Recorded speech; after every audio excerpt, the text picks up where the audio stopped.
3인 3색의 정치 토론. 삼색 정치 토크. 예, 삼색 정치 토크 진행하겠습니다. 세 분 나오셨습니다. 서정욱 변호사님 어서 오십시오. 예, 안녕하세요. 네, 민주당 박성민 전 최고위원님 어서 오십시오. 네, 안녕하세요. 네, 최병천 신성장 경제연구소장님 어서 오십시오. 네, 안녕하세요. 네, 세 분 다 잘 계십니까? 잘 못 있습니다. 아 그래요? 열받아서. 더위가 열받으시는구나. 더위가 추위가 조금 풀리는 것 같던데. 예, 뭐 저는 대통령 지지율이 쑥쑥 올라서 잘 아니 지내고 그래도 그게 그리 가요. 이래서 제가 요즘 열을 받습니다. 왜? 이런 이야기들 때문에. 아, 서 변호사님 예, 하나만 제가 무슨 이제 여쭤봐도 되겠죠? 예. 예. 헌법재판소가 위법 불공정한 심리를 계속하면 중대한 결심을 할 수밖에 없다. 이 중대한 결심이 뭐예요? 중대한 결심은 이거 대리인단이 총사퇴하고요. 어. 그다음에 대통령이 재판 보이콧을 선언하고 그다음에 그 불복 승복할 수가 없다. 누가? 대통령이 예? 이 말이 전면 투쟁으로 재판을 이게 보이콧하는 불복하는 이게 그 중대 결심이거든요. 그렇게 정해졌어요? 그렇죠. 벌써 예, 하기로? 중대 결심이 안 되도록 헌재가 이게 그 앞으로 좀 공정하게 그 진행해야 될 겁니다. 답은 정해진 거 아니에요 이미? 그렇게 하시기로? 아닙니다. 지금 이게 얼마든지 그 현재 하는 태도에 따라 재판을 보세요. 예. 20일 날 구속 취소 신문 기일이고요. 예. 형사재판 기일이잖아요. 근데 그날 헌재 십차기를 잡아놨어요. 그럼 이게 두 개 몸이 하나인데 둘 다 중요하잖아요. 구속도 중요하고 헌재도 직접 가야 되잖아요. 내가 직접 다 갔잖아요. 예? 이게 근데 모르고 잡았는지 알고 잡았는지 모르겠는데 저는 실수라고 생각하는데 예. 그럼 이게 빨리 변론 기회를 25일로 변경해 주든지 하고 그다음에 그 이후에도 여러 데 그 정인 채택이나 뭔가 공정성을 기해야 될 겁니다. 지금은 불공정하다고 보시는 거군요. 많이 불공정하죠. 그래요? 많이 불공정하다는데? 그러니까 뭐가 불공정한지 저는 물어보고 싶어요. 아, 왜 뭐 신문 시간 가지고도 이 변호인 측에서 뭐 충분하게 대통령이 얘기를 못 한다 또는 변호인 측에서 뭐 시간이 부족하다 하는데 그럼 이렇게 물어보고 싶은 거죠. 다른 이 피청구인 측에서 이렇게 뭐 피청구인과 청구인 둘 다 똑같은 시간을 배분해 가지고 쓰고 있는데 도대체 뭐가 불공정하다는 건지 심지어 초시계까지 동원해 가지고 시간을 정확하게 재고 있는데 뭐가 불공정하다는 건지 묻고 싶고 뭐 검찰 조서 뭐 신문 신문 조서 증거 채택 이런 것도 뭐 항의를 하더라고요. 이거 이제 불공정하지 않느냐. 근데 그게 생각해 보면 사실 당연한 거거든요. 왜냐면 헌재에 나와 가지고 주요 증인들이 진술했던 과거랑 다르게 헌재에서 본인의 형사재판 때문에 여러 가지 말을 이제 아끼고 이런 상황들이 벌어진다면 사실관계 확정을 위해서 그 조서를 참고할 필요가 있는 건데 이런 거 하나하나 다 그러니까 메시지로 못 뒤집으니까 또다시 절차 시비를 건단 말이죠. 그러니까 이게 저는 오히려 이런 것들이 다 독이 될 거다 이렇게 보고 있습니다.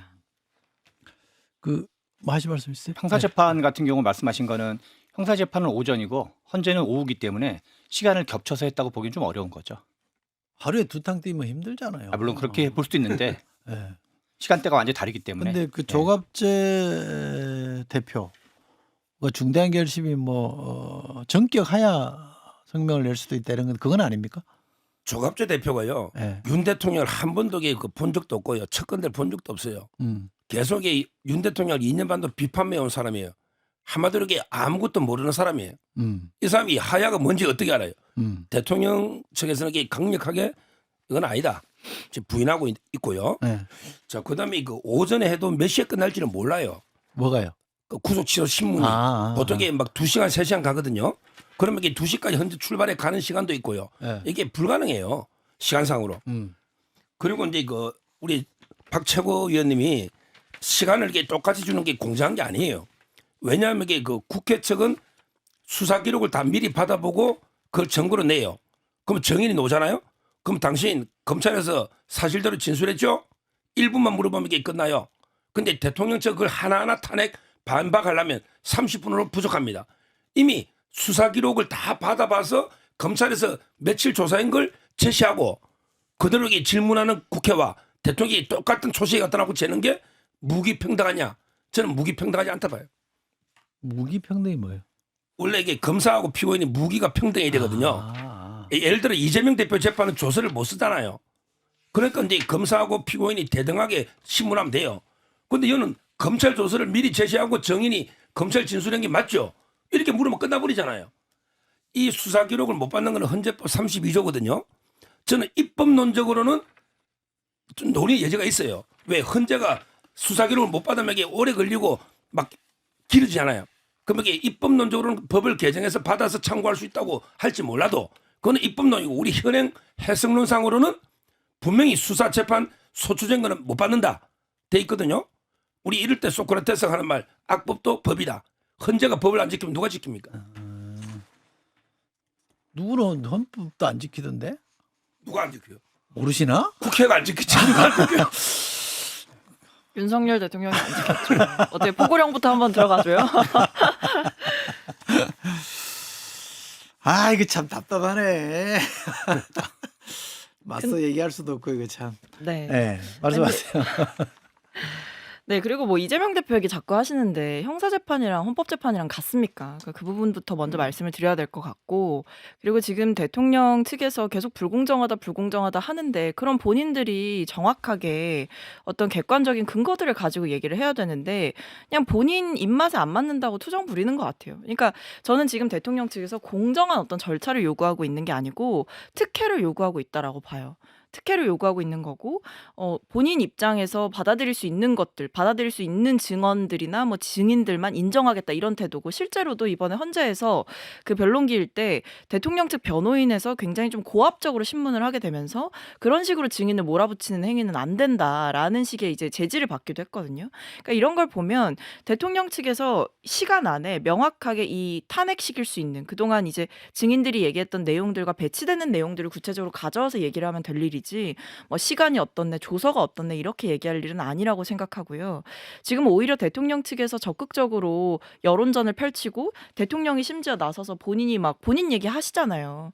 뭐 달그림자 이런 얘기도 했고 그 외에 여러 발언들도 대통령이 하고 있는데 이만큼 방어권 잘 보장해 주는 게 어디 있습니까? 그러니까 저는 계속 대통령 측에서 방어권을 얘기하면서 특혜를 요구하고 있다 이렇게 보고 있습니다. 지금 그동안은 무슨 요원이니 인원이니 이런 이상한 얘기를 하다가 뭔가 점점점 이게 마지막으로 가고 있거든요. 그래서 좀 임박하니까 제 생각에는 이후에 불복을 위한 빌드업 작업을 하고 있는 게 아닌가. 그래서 계속 헌재에 대한 공정성이라든가 사소한 시비들을 걸면서 그러나 실은 우리 박근혜 대통령 시절에도 그렇고 지금도 그렇고 지금 전체적으로는 지금 뭐 다 양쪽의 의견을 조정하면서 하던 방식으로 하고 있기 때문에 좀 윤석열 대통령이 좀 과도한 억지를 쓰고 있지 않나 이런 생각이 듭니다.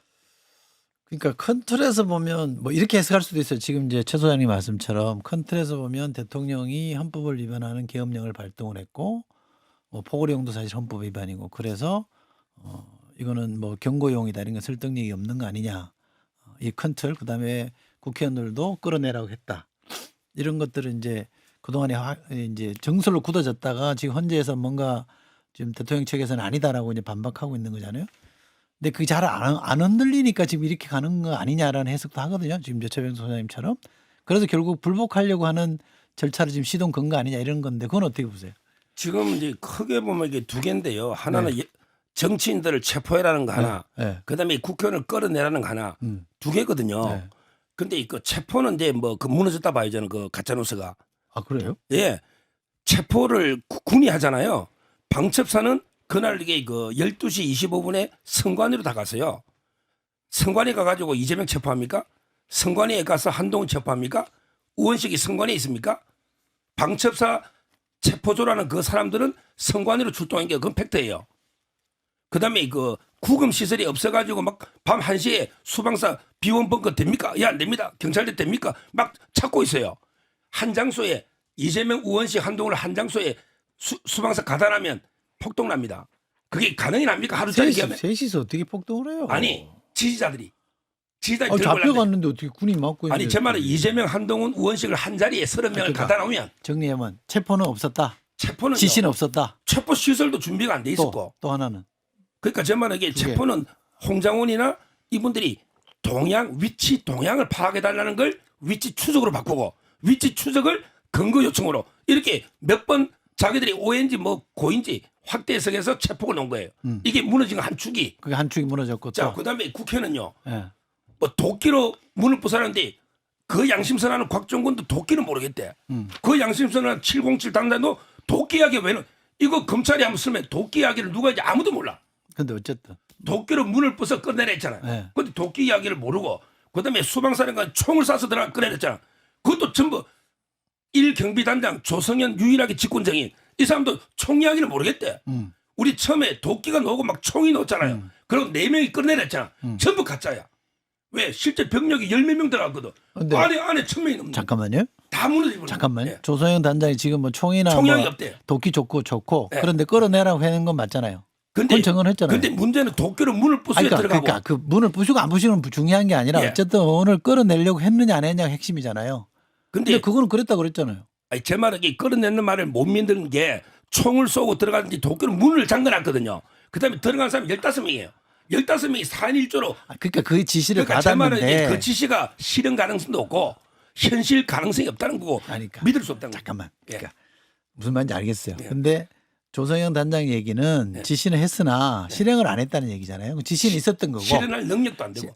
아니 글쎄 그건 그다음 문제고 그다음에 체포도 이 저 누구죠? 국정원 1차장만 하는 얘기가 아니라 여러 사람이 똑같이 지금 하고 얘기는 얘기잖아요. 메모도 남아 있잖아요. 메모 있죠. 홍정원 메모뿐만 아니라 다른 데도 메모가 많이 남아 있잖아요. 그건 뭐죠? 그 전 정보사령관 그 누구요? 노상원. 노상훈 씨도 메모도 남아 있는 거잖아요. 그러니까 아닌 거는 아니라고 하는 건 좋은데 큰 틀은 지금 유지가 되고 있는 거 아니냐 이 말씀이에요. 명단을 주장한 게요. 네.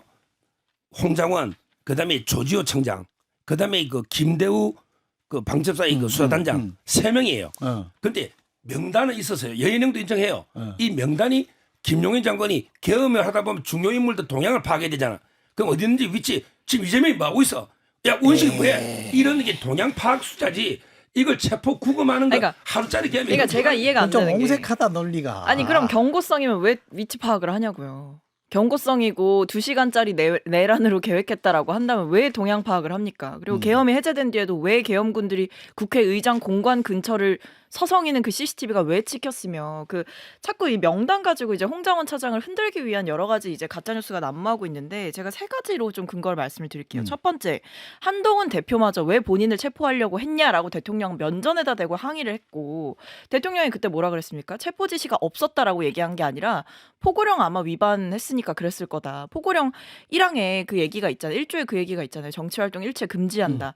당신이 그거 어겼으니까 체포하려고 했겠지. 이런 식으로 답변했다는 게 알려졌고 두 번째, 이게 홍장원 차장만 명단을 주장하고 있는 게 아니고 방첩사 이 수사조정과장, 그러니까 방첩사령관의 밑에서 일을 하는 분인 거죠. 이 수사조정과장이 검찰 특수본에 그 출석을 해가지고 자필 진술서를 썼는데 거기서 홍장원 차장의 명단과 일치하는 그 의원들이 포함한 그 체포 명단을 진술을 이미 한 바가 있어요. 그러니까 이거는 홍장원 차장이 단독으로 쓴 소설이 아니고 이미 여인영 방첩사령관과 통화를 했던 홍장원 차장의 이 명단과 방첩사령관 밑에서 일하고 있는 이 수사조정과장의 명단 이런 것들이 다 나와 있는 상황이고 마지막으로 조태용 국정원장도 명단이 있다라는 사실은 분명하게 인정을 했습니다. 그리고 추가적으로 노상원 전 정보사령관의 수첩이 공개가 되면서 그 명단을 보면 여러 가지 이제 어떻게 보면 이 14명의 명단 이상의 충격적인 명단들 뭐 차범근 씨라던가 아니면 뭐 이런 분들이 다 차범근요?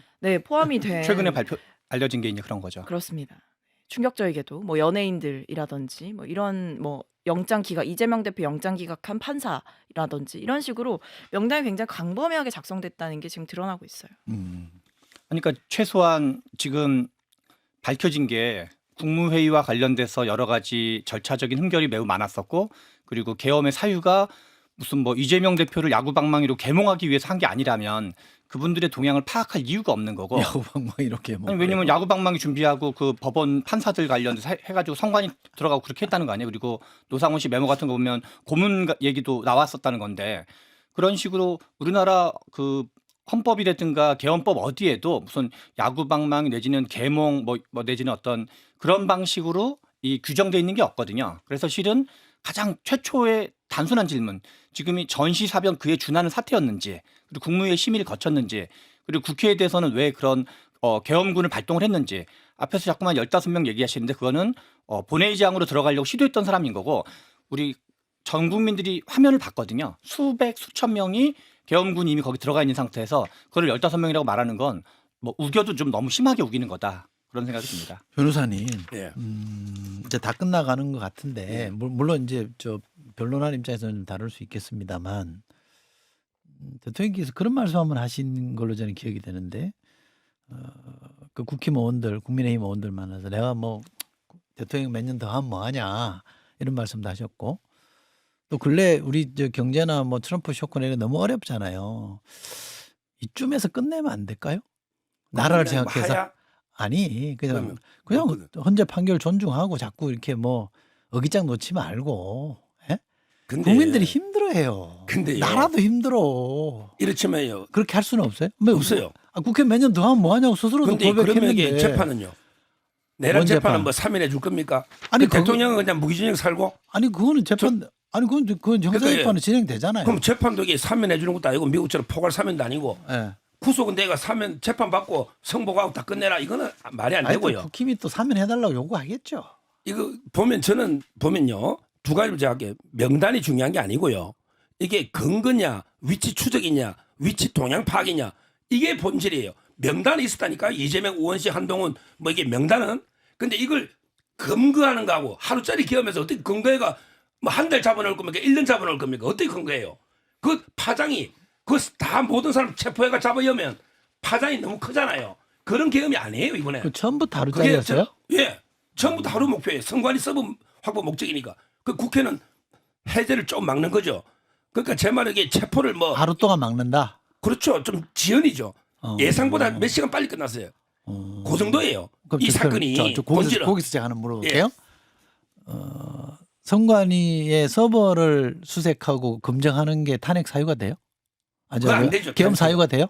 계엄 사유 되죠. 어디 탄핵 돼요? 사유는 안 돼요. 계엄 사유가 돼요? 자, 이게 어디에 계엄 사유가 있어요, 그게? 선거 부정은 자유민주 체제의 그 핵심이 선거를 아니지. 그 그렇다니까. 계엄 사유가 되냐 이 말. 그러니까 계엄 사유라는 게 국가 비상이라는 게 우리 부정선거 때문에 전 세계에서 막 내전 상태인 나라가 많잖아요. 아니, 그러니까 부정선거에 혐의가 있으면 예. 검찰권을 쥐고 있는 대통령이 검찰을 지시하든 경찰을 지시하든 해서 수사를 하든 조사를 하면 되잖아요.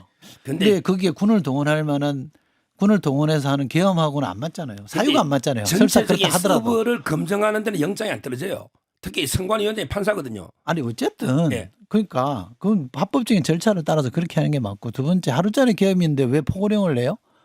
그 계엄의 구색 요건은 갖추어야 되니까 옛날 걸 베껴서 근데 구색은 갖추어야 되잖아요. 하루짜리도 한 그게 시간짜리도. 대통령의 국정행위를 구색을 갖춰서 합니까? 자, 그다음에 뭐저 앵커님하고 토론할 건 아니 아니고 여쭤보는 거예요. 토론이 아니라 여쭤보는 하나 거예요. 더 황당한 코미디가 있어요. 지금 다 두 분이 이야기하는 게 뭐냐? 차범근이가 어쩌고 뭐 500명이 어쩌고 저쩌고 이게 누구 이야기냐면요. 노상원 전 정보사령관 이야기예요. 수첩에 있는 그 얘기예요. 예. 롯데리아 햄버거. 근데 재밌는 게요. 이 사람을 정인으로 안 불러요. 국회도 안 부르고 헌재도 안 불러. 이렇게 오늘 제가 경향신문 한겨레신문 사설에 대통령 왜 안 불러요? 우리가 부를 이유가 없잖아. 자기들이 네. 주장하니까. 예. 오늘 경향 한겨레 사설이 전북에 천인공노할 범죄자들 막 500명을 잡아였고 어쩌고 하잖아. 그럼 이걸 왜 정인 안 부르죠? 왜 국회는 안 부르죠? 무당만 부르죠? 무당은 아무 정은 없어. 이 사람이 무당 여자만 거의 코미디잖아요. 아니 진실을 밝히려면 국회 불러서 당신이 진짜 뭐 야구방망이 있냐 차범근이 잡아였냐 이걸 규명해야 되잖아요. 정의를 안 불러요. 헌재도 안 불러요. 아니 그 형사재판 진행 중이잖아. 근데 국회에서 15명 이따 다 빼버렸어요. 문상호 정보사령관. 빨리 끝내야 아니, 되니까. 근데 빼더라도 정보사령관과 전 정보사령관이 아니, 알겠어요. 제일 이야기했는데 빼버렸다니까. 변호사님 알겠는데 그런 문제 제기도 충분히 가능하고 어쩌면 또 그게 말이 될지도 모르겠는데 제가 볼 때 큰 틀을 지금 흔들고 있는 건 아닌 것 같다라는 생각이 들어서 하는 못 소리예요. 흔들어요. 예. 그러니까 왜냐하면 이게 707 뭐 특임단장 만난 거를 이제 성일종 국방위원장이 계속해서 이 언론 플레이를 하시고 계신데 그 내용도 보면 이미 그 민주당이 회유했다는 이런 그렇죠. 얘기죠. 뭐 민주당과 사실상 뭐 민주당이 회유를 했고 민주당에 의해서 그런 이야기를 하게 된 거다라고 얘기를 하지만 707 특임단장이 뭐 말이 바뀐 건 있어요. 제가 봐도. 그래서 좀 이해가 안 되는 면도 있습니다. 근데 그것과 별개로 공통적으로 유지됐던 건 뭐냐. 150명이 안 되게 하라는 지시를 받았다라는 거는 분명하게 얘기를 했습니다. 그러니까 그 150명이 안 되게 해라라는 게 뭐겠습니까? 그러니까 결국 국회의원들을 끌어내라라는 지시랑 통하는 거고 그게 왜 문제냐면 국회는 계엄을 해제할 수 있는 권한이 있는 곳입니다. 근데 거기를 이제 계엄군이 창문을 깨고 들어가고 국회로 군대가 향하고 그다음에 그 안에서 심지어 의원들의 정상적인 이 출입을 막는 거를 넘어서서 본회의 자체를 무력화시키려고 했던 시도만 있었다라고 하더라도 이거는 국헌문란의 목적이 있었다라고 볼 수가 있는 거죠. 그러니까 이게 자꾸 2시간짜리 내란이다. 뭐 어떻게 그 안에 사람들을 체포하냐. 뭐 불가능한 일이다라고 하지만 실패로 끝났어도 시도한 것 자체로 문제다.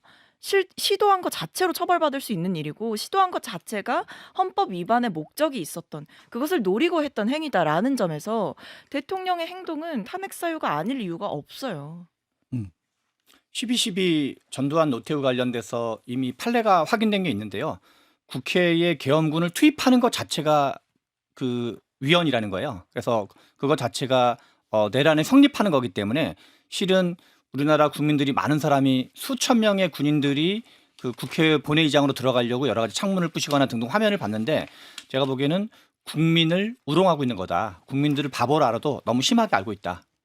이런 생각입니다. 알겠습니다. 서 변호사님, 그 김봉식 전 서울경찰청장이요. 예. 이분이 뭐 검찰 조사받을 때도 그런 말씀을 하셨고 헌재 나와서도 내용은 말씀을 안 하셨습니다만 비슷한 얘기를 하셨어요. 탄핵 사유가 대통령의 지극히 개인적인 부분, 뭐 가정사 때문이라는 얘기를 했는데 이게 무슨 말이에요? 뭐예요? 저도 이게 아무리 제가 그건 모르겠어요. 직접 들었다면서요, 그 양반은. 그럴까요? 가정사가 먼저 김건희 여사 문제는 아니라고 하던데요. 다른 그 거 말하기. 특검은 아닌 거 아니라고. 그러니까 김건희 여사 얘기했고. 문제 빼고 가정사가 뭐 있을 게 있나요? 지금 지극히 개인적인 부분 이런 표현을 그러니까 썼던데 저는 이게 뭐 몰라요? 저도 계속 궁금해서 물어봐도 안 알려줘요. 김건희 여사 부분이 아니면 가정사가 있을 게 뭐겠나. 음. 지금 어머니 위독하고 아버님 돌아가시고 아무도 없잖아요.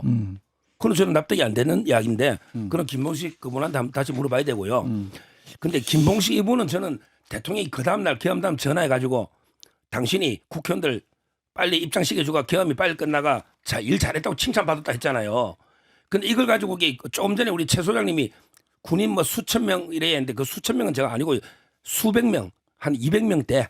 그다음에 아까 15명보다 늘어나셨네요. 그래도. 본관 안에 들어간 거는 15명. 근데 본회의장 근처는 갈 생각도 없었고 문을 통제해야 돼요. 문을 잠가니까. 그러니까 본회의장은 아예 갈 생각 없었고 아니 영상으로 봐도 엄청나게 많은 사람이 본관 옆에 있는데 들어갔는데 안에 15시 아니 넘죠. 들어간 사람은 깨고 들어간 사람 15명. 그다음에 그 주위 다 해도 한 200여 명 군인은. 아닌데. 근데 제가요 그날 밖에 사람 봤어요. 우리나라 시민들 무섭습니다.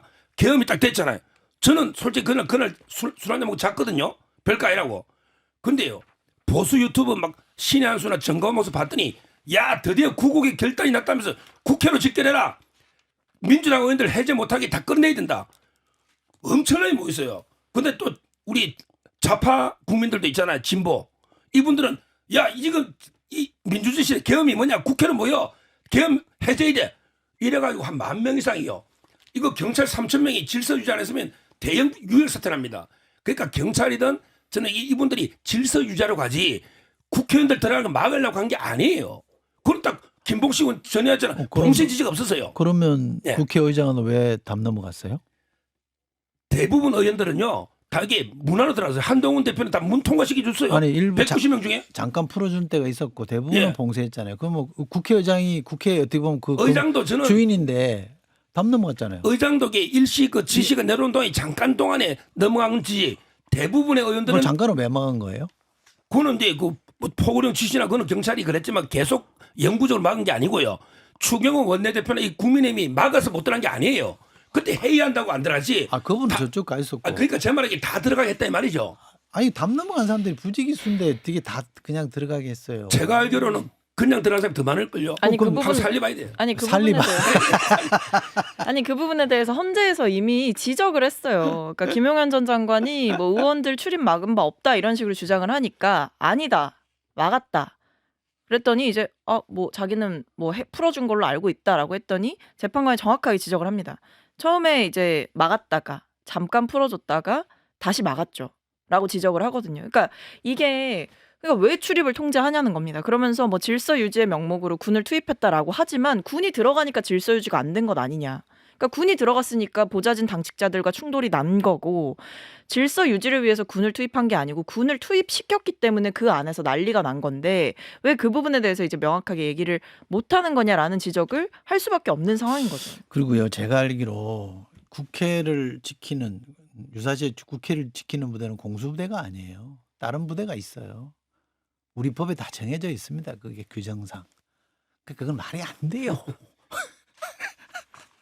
더 보태실 말씀 있어요? 지금 말씀하신 거는 계엄을 막으려고 계엄을 했고 시민들의 폭동을 막으려고 시민들의 폭동을 일으킨 꼴과 똑같아요. 왜냐하면 시민들이 거기 왜 모였어요? 계엄을 하니까 모인 거잖아요. 근데 이제 와가지고 시민들이 이 진보 성향, 보수 성향 시민들끼리 대규모가 충돌할까봐 막으려고 했다는 거는 여러모로 앞뒤가 안 맞는 말을 너무 좀 과하게 하고 있는 것 같습니다.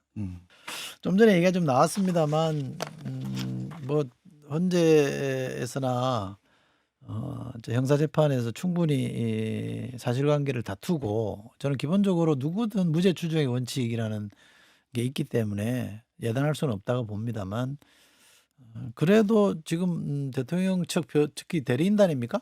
그 헌재 대리인단의 말씀은 저는 조금 우려스러운 게 있어요. 이러다가 결국 헌재가 판결을 내렸는데 성복 안 하는 마치 선거 결과가 나왔는데 그 부정선거라 그래서 성복 안 하는 뭐 사기 탄핵이다 이런 식으로 가버리면 이게 또 국면이 안 끝나고 계속 이어질 것 같은 두려움이 있거든요. 저는 진짜 겁이 나요. 그러니까 이게 이러다가 나라가 지금 어떻게 대통령이나 될까? 대리인단 탓할 게 아니고 국민의 여론조사를 보시면 이것도 언급해야 됩니까? 다 불러주셔야 됩니까? 국민의 대충만 하세요. 예. 대충 하게 한 40 이상이 헌재를 불신하고 있어요. 더 많은 사람은 헌재를 신뢰하잖아요. 거의 뭐 반토막 반반이라 봐야죠. 그리고 6대4 헌재 많아도 6대4. 그러니까 제가 보기에 거의 반반이라 봐야죠. 그 정도면. 6대4는 큰 차이예요. 근데 이 헌재가 이렇게 옛날에 70-80% 신뢰받았거든요. 그러니까 헌재도 이게 국민을 설득해야죠. 납득. 대통령이 승부하는 게 아니고 좋은데. 국민이 승부해야지. 좋습니다. 그 말씀도 맞죠. 예, 맞아요. 그 헌재를 서로가 여든 야든 보수 좀 흔들지 말고 그냥 그 판단을 기다리면 안 돼요. 그냥 팩트 싸움을 하면서. 근데 그러니까요. 근본적으로 흔들어 버리잖아 지금. 근데 그 두 명이 퇴임이 4월 18일이잖아요. 그러면 4월 10일쯤에 선거도 돼요. 근데 왜 3월 초로 서두르느냐? 이거는요 이재명 대표 재판 빼고는 설명이 안 돼요. 이재명 아니, 근데 대표가 한 1초가 하루가 이게 답답하니까 대선까지 그러니까 땡기는 게 이게 눈에 보이잖아요. 지금 기성전 이재명. 시민들이 우리 뭐 얼마 전에 설날도 있고 뭐 시민들한테 물어보면 제발 이 불안정한 정치 국면이 제발 빨리 끝났으면 좋겠다. 맞아요. 저도 그래요. 외신도 저도. 마찬가지고 네. 투자하는 분도 마찬가지고 뭐 저도 이제 기업하는 분들 만나보면은 다 한결같이 하는 얘기가 이 정치 불안정이 빨리 뭔가 일찍 끝났으면 좋겠다. 그래야지만 투자 들어오려다가 투자 안 들어온 경우도 되게 많기 때문에 지금 저는 윤석열 대통령과 그 국민의힘이 이미 나쁜 짓을 많이 해놓고도 이걸 계속 나쁜 짓의 시간을 더 끌자라고 얘기하는 거랑 똑같다. 그래서 경제를 조금이라도 생각하고 어떤 안보 관련돼서 지금 트럼프 얘기도 많이 하지만 컨트롤 타워가 전혀 부재한 상태거든요. 빨리 그 탄핵 인용을 하고 조기 대선을 하고 새로운 컨트롤 타워를 뽑아서 이 빨리 수습하는 게 국익을 위해서도 훨씬 더 바람직한 거다. 누가 당선되는지는 그 다음 문제를 하더라도 그런 점에서 저는 이걸 오래 끌자고 하는 거는 나라 일에 너무 관심이 없는 거다. 이런 생각이 듭니다. 저는 그리고 좀 지긋지긋합니다, 솔직히.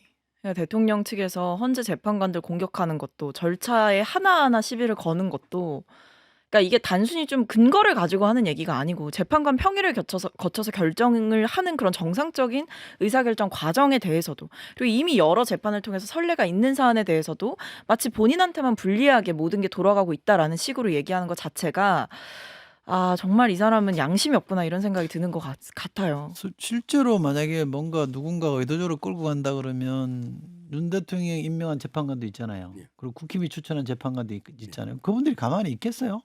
가만 안 있을 거 아니에요. 그러니까 그분들이 포함돼서 8분이 논의해서 뭔가 판결을 내리면 그건 그대로 존중하고 왜냐하면 헌법기관을 흔들어버리면 이게 두고두고 후유증이 남거든요. 누가 대통령이 되든 누가 집권을 하든. 그래서 제가 진짜 애국 시민의 입장에서 걱정이 돼서 드린 말씀이에요.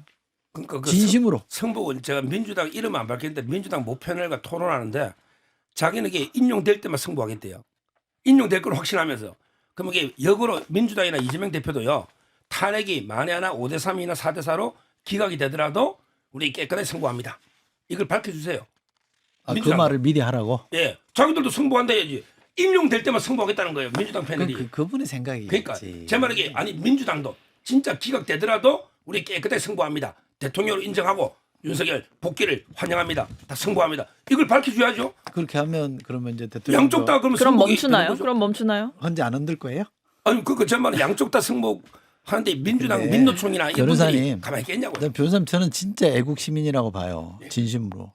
헌재 흔드는 거 하지 마라 그러세요. 이제 그만하라 그러세요. 이제. 이게 윤 대통령이든 또는 뭐 야당의 누구든 대통령 해봤자 5년밖에 안 되잖아요. 어차피 정권은 돌고 도는 거 아닙니까? 근데 헌법, 헌정 질서는 유지가 돼야죠. 이걸 흔들어 버리면 어떡합니까? 그리고, 진짜 진심. 그리고 그러니까 이게 헌재 흔들기에 뭐 방금 민주당 패널 얘기하셨는데 패널 차원이 아니라 당에서 나서는 게 문제인 거죠. 뭐 권성동 원내대표 저번에 뭐 이재명 대표 모친상에 문영배 대행이 조문 같다 이런 얘기 하다가 그 가짜 뉴스라고 반박당하지 않았습니까? 근데 이번에도 또 문영배 대행 물고 늘어지다가 무슨 뭐 동창회 카페 뭐 음란물이 유포가 됐는데 거기 뭐 댓글을 썼다는 이런 공식 논평을 당해서 대변인 명의로 냈어요. 그랬다가 이거 사실관계 확인 부족했다고 사과했거든요.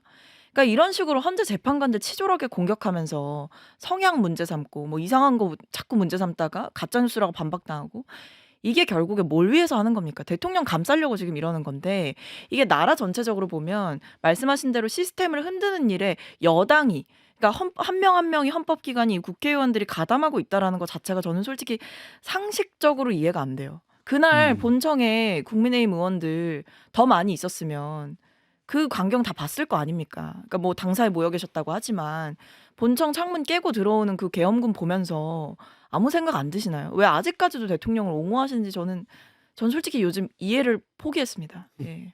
알겠습니다. 조금 다른 얘기 해볼게요. 그 원희룡 전 장관이 좀 활동을 재개했던데 이분도 이제 뭐 지금 이제 국민의힘은 공식적으로는 부정하고 있습니다만 혹시 있게 되면 대선에 하려고 이러시는 거죠? 그렇다고 뛰려고 봐야죠. 그러시는 거죠? 근데 그 김문수하고 원희룡 두 분이요. 어떻게 보면 윤석열 대통령 직계거든요. 네. 그러니까 이제 두 분 다 조기 대선을 언급은 못 해요. 여론 때문에. 근데 여론 지지율은 다 김문수 장관한테 가버려 가지고. 그러니까 이제 그 원희룡 장관으로서는 한발 그게 늦은 거 딱 아니에요? 그죠. 지금 윤석열도 지지하는 분들이 거의 90% 이상이 김문수 쪽으로 네. 가 있고 원희룡이나 윤상현에는 대선 지지가 거의 없잖아요. 네. 이게 본인으로서는 좀 이게 뭐 좀 약간 이해가 안 되는 이런 분위기인데 한발 늦은 건가? 아니 그보다 이게 그 전당대회 하면서요 좀 이미지가 좀 그랬고 최근에 그 이재명 대표하고 선거부터 몇 번 연전연패했잖아요. 이런 문제도 있고 그다음에 김문수 지사는 특히 그 자유통일당 정광훈 목사 측에서도 압도적으로 밀어주고 거기에 또 윤석열 지지층이 개입되다 보니까 지지율이 좀 노는 거예요. 김문수 장관이 실제로 만약에 대선이 있게 되면 국민의힘 후보가 될 가능성이 몇 퍼센트 정도 됩니까? 이게 이제 확실합니까? 본선하고 예선이 틀리잖아요. 네. 예선은 이게 5대5거든요. 네. 그러니까 당원이 많이 좌우돼요. 네. 그래서 저는 상당히 그 가능성이 있다 봐요. 후보 될 본선에- 가능성이 있다. 본선의 중도 확장력도 따져봐야 돼요. 아니 뭐 이분이 좀 이미지가 약간 윤 우쪽. 대통령 지지율도 50% 넘었다며요. 뭘 걱정해? 근데 일부 여론조사가 그렇다는 거. 제 말은 이게 약간 이게 중도 확장석에 숙제가 좀 있어요. 김문수가. 근데 당내 예선은 당원들이 거의 좌우지우지하잖아요. 따라서 가능성은 상당히 있는데 본선에서 이게 또 숙제 이걸 풀어내야 돼요. 여러 어려운 점이 많은데 가능성은 상당히 크다. 당내 경선. 당내는 이게 뭐 한동훈 대표 측에서는 한동훈과 김문수 싸움이다. 이런 사람도 있고요. 네. 좀 이게 어떻게 될지 모르겠어요. 아니, 방금 말씀하시는 거에 김문수는 윤석열 대통령이 직계인데 김문수 후보는 중도 확장성이 문제가 있다는 얘기는 윤석열 대통령이 중도 확장성이 문제가 있다고 얘기하는 거랑 똑같은 얘기인 거잖아요. 그 우리나라 국민들의 중도가 윤석열 대통령 말을 제대로 지금 수용하지 않고 있다는 얘기를 우리 서 변호사님이 인정해서 그나마 좀 의미가 있는데 저는 그 이번에 그 지난 한동훈 대표 경선 때 보면 당대표 경선 때 보면 63% 정도가 나왔었는데 그렇죠. 당원 5대5를 할 때 비슷하게 나왔거든요. 그런 점에서 저는 오히려 지금은 이 외곽 세력들이 더 약간 드센 것 같아요. 정광훈 목사 얘기도 했었지만 그래서 오히려 당원들이 제가 보기에는 약간 그 뭔가 전략적인 사고를 하지 않을까 그럼 국힘에서. 어떻게 돼요? 예.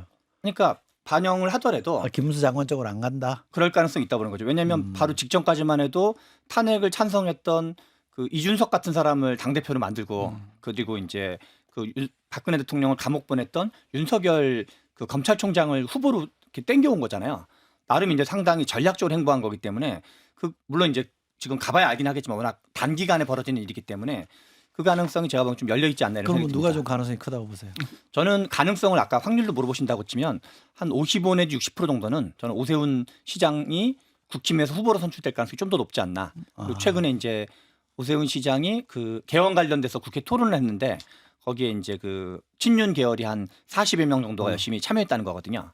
그래서 저는 일종의 보수 언론, 조중동 보수 언론과 그다음에 이제 친윤계는 오 시장을 밀 가능성이 좀 더 많고 그다음에 이제 약간 극우 유튜버들은 김문수 후보를 밀 가능성이 많은데 더하기 빼기 보면 이쪽이 조금 더 그러면 힘이 실리지 않을까. 오세훈 시장 후보가 아니죠. 오세훈 시장은 탄핵은 찬성하나 좀 공정성은 좀 문제 있다. 이 약간 입장이잖아요. 양다리 걸치기 하고 있는데 괜찮을까요? 그런 정도면? 지금 이제 그 본인도 이제 약간 무게 중심을 양쪽 모두 눈치를 보고 있는데 근데 이제 탄핵 찬성에 조금 더 무게 실고 있는 걸로 봐야죠. 근데 너무 오락가락하는 느낌이라서. 오락가락을 많이 하고 있죠 실제로도. 아니 그래서 그러니까 이 오락 그래서 질문할게요. 네네네, 그래서 네. 묶어서 말씀 주시면 네. 돼요. 그래서 오세훈 시장 견제용으로 좀 명태균 특검 하자는 거 아니에요? 아니 그것보다는 아니에요? 그것보다는 그건 저는 부차적인 문제라고 생각해요. 네. 그러니까 이제 고구마 뽑으면 줄기 이렇게 딸려오듯이 그러니까 명태균 특검의 목적은 일단 1차적으로는 검찰의 수사를 믿을 수가 없다가 첫 번째인 것 같아요. 왜냐하면 지금 명태균 씨가 폭로한 내용이 뭐였냐면 이 수사 검사가 황금폰 있잖아요. 그거 우리도 부담스럽다. 전자레인지에 돌려서 폐기해라 이 얘기를 했다라는 거를 폭로를 했고 뭐 영상도 있다 이렇게 얘기하면서 변호인 측에서조차도 이 굉장히 좀 검사 측에다 항의를 한 그런 게 있었거든요. 그게 하나고 이 두 번째는 뭐냐면 명태균 씨와 김건희 여사가 통화한 녹취록이 있고 그 녹취록이 있다라는 사실을 계엄 전에 뭐 김건희 여사 측이든 윤석열 대통령 측이든 알렸다 이렇게 얘기가 나오는 거죠. 그러다 보니 결국 이 계엄 사태가 벌어지기 전 계엄이 왜 기획이 됐고 무슨 이유로 이게 실행이 됐는가에 대해서 얘기를 하던 중에 이게 그러면 트리거가 될 수도 있는 것 아니냐 계엄 사태에 있어서 그 얘기가 나오다 보니까 어쨌든 진상 규명 차원에서도 그렇고 이 현재의 수사를 믿을 수 없는 상황에서도 그렇고 이 특검법이라고 하는 게 더욱더 필요해졌다라는 국면으로 접어들었고 이 왜 뭐 이제 국민의힘 쪽에서는 이 차기 대선 주자들 다 어떻게 보면 건드리려고 지금 정치적 목적으로 이러는 거 아니냐라고 얘기하지만 그건 자승자박이라고 그러니까 자업자득이라고 생각해요 저는.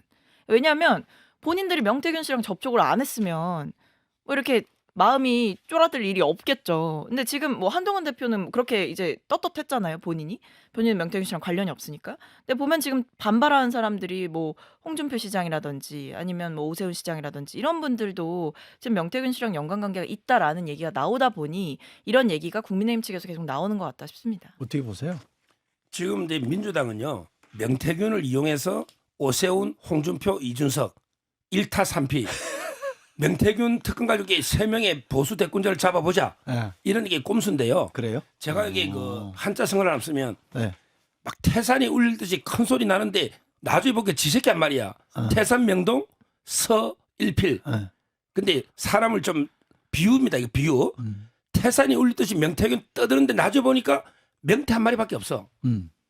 아무것도 없다는 거예요. 명시요? 명태요? 명태. 지새끼가 아니고 명태 한 마리밖에 없다. 그 태산이 울듯이 하는데 아무 실체가 없다는 거예요. 제가 홍준표 씨랑 저도 물어보니까 그냥 아들 뭐 소개를 아무것도 아니에요. 오세훈 시장도 저 자주 보잖아요.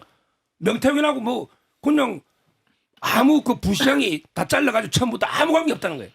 의욕만 막 엄청나게 근데 태산이 울리듯이 떠드는데 맞아. 아무 실체가 없는 거예요. 근데 제가 좀 귀에 속 들어오는 게 자주 만나신다 그랬잖아요. 네, 왜요?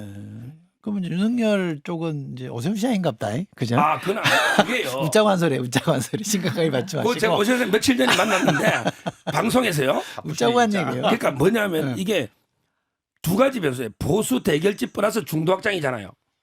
지금 김문수 지사나 이분들에게 보수 결집은 되는데 중도 확장이 문제가 있고요.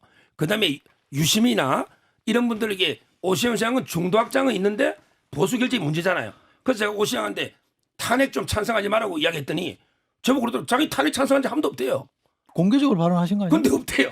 한번 찾아봐야. 그러니까 아마 이게 보수 결집이 그래도 오세훈 시장은 양쪽 다 좀 무난하죠. 보수 결집도 어느 정도는 완전히 뭐 근데 칼을 지금 말씀 들어보면 여기서는 탄핵 반대하고 저기서는 탄핵 찬성하고 이러면 더 문제지. 근데 그게 그리고 언어 도단이라고 생각하는 게 탄핵에 반대한다면 탄핵을 되면 안 된다라고 한다면 대선을 준비할 이유가 없는 거 아닙니까? 대통령은 그렇죠. 복귀할 거니까. 그렇죠. 아니 그렇더라도 이제 헌재 결과는 또 나올 수 있는 거니까. 음. 그러니까 지금 오세훈 시장은 이게 실제로는 입장이 이제 12월 7일 날 한번 탄핵이 추진됐을 때는 반대 입장이었어요. 예. 12월 14일에는 또 찬성 입장이었어요. 그래서 약간 왔다리 갔다리를 하고 있다. 왔다리 갔다리. 지금 예, 다시 예. 왔다립니다. 예. 다시 왔다리요? 이 말도 맞는 다시 말이야. 제가 돌아온 탐자예요, 예. 뭐예요? 왜 갑자기 다시 돌아와요? 명쾌한 표현이셨어요. 예. 자, 민주당 얘기 해보죠. 그래야 우리 또 서 변호사님 힘이 나실 테니까. 김경수 전 지사를 만났어요, 그죠? 예. 앞으로 뭐 김동연 지사, 김부겸 전 총리, 임종석 전 대통령 비서실장 이렇게 등등을 보실 거라고 하던데 어떻게 보세요? 여기서 먼저 얘기하는 게 예, 좋겠죠? 먼저 예.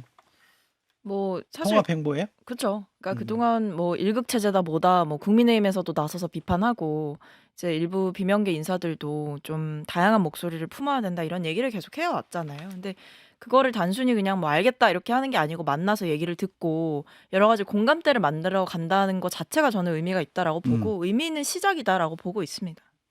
추가하면은 설날 여론조사가 이제 전화 면접으로 한 10개 약간 안 되게 나왔었거든요. 당시 여론조사의 흐름을 그냥 큰 틀로 요약을 하면 탄핵 찬반 6대4, 음. 정권 교체에 대해서 5대4, 정당 지지율 약 4대4 정도 나왔어요. 요거를 이제 참고를 하면 정권 교체에 찬성하는 사람은 50%인데 정당 지지율은 민주당이 40% 정도 나왔거든요. 얘기는 거꾸로 말하면 민주당은 민주당은 지지하지 않지만 정권 교체를 찬성하는 10% 정도가 더 있다는 얘기예요. 그러면 그분들이 누구일까 생각하면 제가 보기에는 하나는 비명 성향의 민주당 지지자들, 또 하나가 중도층으로 볼 수가 있거든요. 그런 점에서 이재명 대표가 정책 실용주의를 그것도 할 때 하더라도 정무적인 측면에서 뭐 김경수, 김부겸, 김동연, 임종석 이런 분들 좀 더 과감하게 만나고 그리고 또 중요한 거는 제가 보기에는 국민들은 정치를 약간 인물을 매개로 이해하는 경향이 있기 때문에 오히려 좀 이분들이 추천하는 여러 가지 어떤 새로운 입장을 갖는 분들을 과감하게 수용하면서 인물 교체를 수반해야지만 이 제대로 된 효과를 볼 수 있다. 그래서 뭔가 인물 교체까지 좀 겸하는 걸 하면 더 좋을 것 같다는 생각이 듭니다. 네. 이재명 대표가요. 네. 딱 하나 게 일관성 있는 게 딱 하나 있어요. 뭐예요? 일관성 있는 거. 네. 끊임없이 말을 바꾼다는 거. 네. 끊임없이 말을 바꾸는 거 하나가 일관성이 있어. 제 말은 이게 포용 통합하죠. 저는 박용진 의원도 뭐 공천 걱정 안 하는 당 만든다 했잖아. 근데 다 비명 행사식 있잖아요.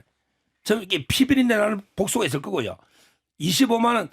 와, 저는 깜짝 놀랐어요. 추경을 할 때요. 본인이 25만 원 포기한다 그랬잖아요. 1월 31일 날. 근데 다시 넣더라고. 이렇게 끊임없이 말을 바꾸는 말과 행동이 다른 지도자. 이게 이재명의 일관된 모습입니다.